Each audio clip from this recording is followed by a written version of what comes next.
vince questa 10ª edizione del campionato italiano di latte art. 2, 3, la frecciata di Giuseppe Fiorini! Giuseppe Fiorini, campione italiano di latte art da Siracusa! Il siciliano Giuseppe Fiorini ha vinto a Rimini la finale del campionato italiano latte art che si è disputata nell'area gare del SIGEP. È stata l'immagine della figura del Cupido a fruttare al campione il trionfo sugli avversari.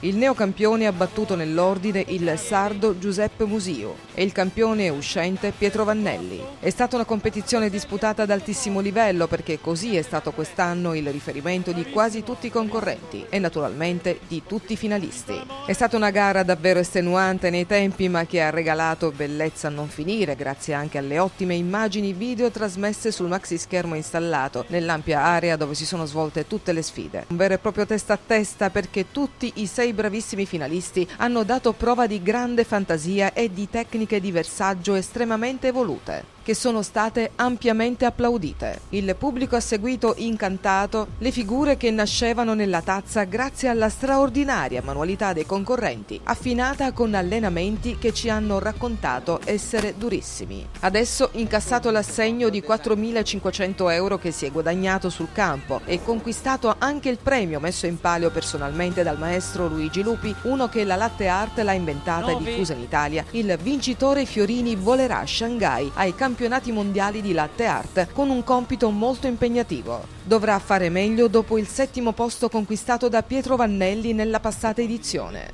Durante la manifestazione Gaetano Bongiovanni, organizzatore del Coffee Show Latte Art di Siracusa e presidente dell'associazione Mangiare Bene e non solo, ha consegnato una targa ricordo di collaborazione al SIGEP di Rimini e Sky Italia per avere concesso i patrocini al Coffee Show Latte Art. Bene, un applauso al nostro amico della Sicilia. Visto che c'è Dario